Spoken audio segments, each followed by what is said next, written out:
Então, o primeiro conteúdo que nós vamos falar hoje vai ser as frações.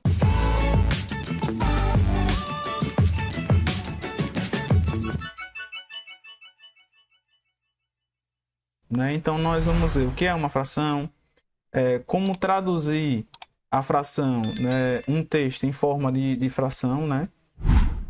Vamos ver que toda fração pode ser representada por uma divisão, pode ser vista como uma divisão. Fração de quantidade, a banca gosta muito de questões assim, inclusive nessas últimas provas aí, ela cobrou. E frações equivalentes, a gente vai usar indiretamente, simplificação também. E também, que é uma coisa que é questão certa, pessoal, é a relação fração, número decimal e porcentagem. Pode grifar esse tópico aí das frações, que é questão certa na qualquer prova da ADM-TEC, vocês podem analisar. Todas as provas aí recentes, sempre vai vir uma questão lá, ou cobrando fração com número decimal, ou cobrando fração com porcentagem, tá certo? Hoje a gente não vai falar de porcentagem especificamente, mas a gente vai ver essa relação aí, tá certo? Comparação de frações é interessante, eu vi uma questãozinha que ela cobrou, e adição e subtração.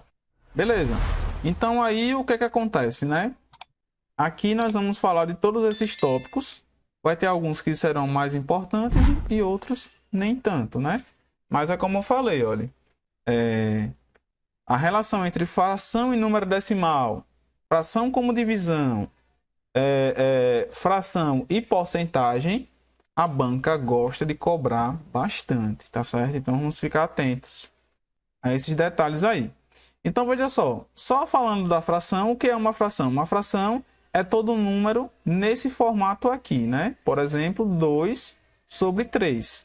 O número de cima a gente chama de numerador, o número de baixo a gente chama de denominador.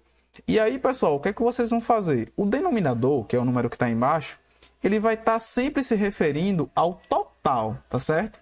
Ao total mesmo daquilo que a questão está falando. E o numerador? O numerador, ele vale o que a questão está se referindo. A questão está se referindo à quantidade de fatias que vocês comeram, ou partes que vocês pintaram, ou partes que estão apagadas, ou alguma coisa que você pegou, né? Ou algum tipo de alguma coisa. Veja, o número de baixo é sempre o total e o número de cima é aquela quantidade que a questão está se referindo, tá certo? Então não esqueçam isso. Então sempre que vocês forem pegar um texto e traduzir esse texto em uma fração, né? Vocês vão sempre considerar o número de baixo como sendo o total e o número de cima com o que a questão está se referindo. Eu poderia chegar aqui e falar assim para vocês, olha, aqui nessa live hoje nós temos 6 pessoas. Dessas 6 pessoas, 5 são mulheres. E aí se eu perguntasse para vocês, pessoal, qual é a fração que vai representar as mulheres? Olha, na live nós temos 6 pessoas. E aí, dessas pessoas, o que é que acontece? São 5 mulheres e 1 homem, né? E aí se eu perguntasse para vocês, fração que representa as mulheres?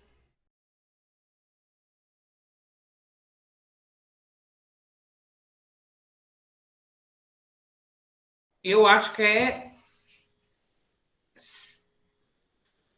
5 em cima e 6 embaixo. É isso mesmo, como a Edna colocou ali também, né? Porque, pessoal, o total sempre fica embaixo. Veja, qual é o total de pessoas que tem aqui nessa live? 6. 6 é invertir. É Isso, quinto sexto. isso mesmo, né?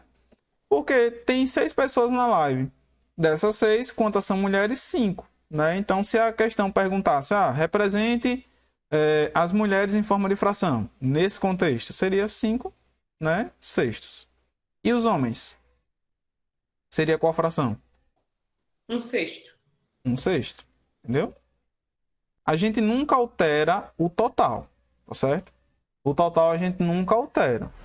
A gente vai ver lá em proporção alguns truques, mas o total nesse caso aqui a gente não altera. Todos deu para entender aí direitinho? Total é sempre 6. Porém, o que vai variar é o número de homens e o número de mulheres. Porque nesse caso, aqui na live, são números diferentes, né?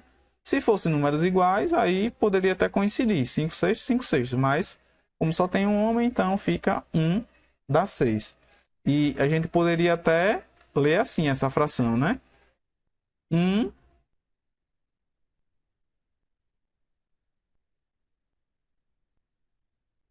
dá 6. E aqui 5 dá 6.